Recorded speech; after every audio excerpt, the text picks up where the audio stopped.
د اسلامي امارت ویان مولوي ذبیح الله مجاهد کابل کې په یوه دیني مدرسه کې د خبرو پر مهال د دیني او عصري زده کړو په ارزښت او ترلاسه کولو ټینګار کړی.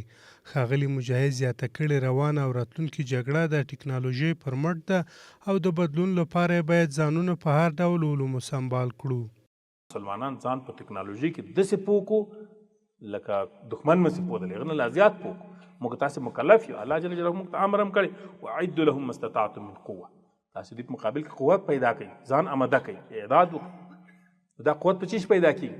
په ټکنالوژي. نن سبا خو جنګ د تورې نه ده، نه د هغه څو کاله وروسته توپک جنګ لا نه دی، توپ جنګ هم نه، سایبري جنګونه به د ټکنالوژي جنګ به په انټرنیټ باندې به جنګ کېږي، په کمپیوټر باندې به جنګ کنټرولېږي.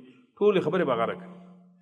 تاسو څومره آماده یې د دې کار دی؟ مولوي ذبیح الله مجاهد ویلي علماو دا فرصت برابر کړی چې اسلامي نظام یې جوړ کړی، خو ساتنې ته باید ځانونه چمتو کړو چې په عمل کې د دین تګلاره او د حکومت پالیسي په سمه توګه په خلکو تطبیق شي.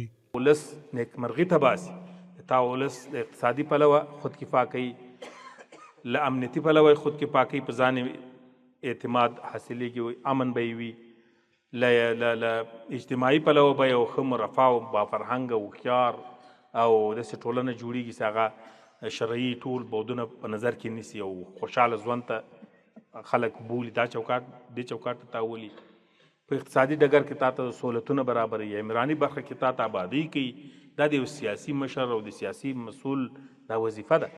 همداراز نوموړي طالب العلمانو ته د ښې راتلونکي ټولنیز باور او افاقي معلوماتو د ترلاسه کولو او په ټولنه کې د نظام ساتنې، حکومتولۍ، دیني او عصري علومو د زده کړو او استعدادونو ته د ودې ورکولو په برخه کې مهمې سپارښتنې کړي دي.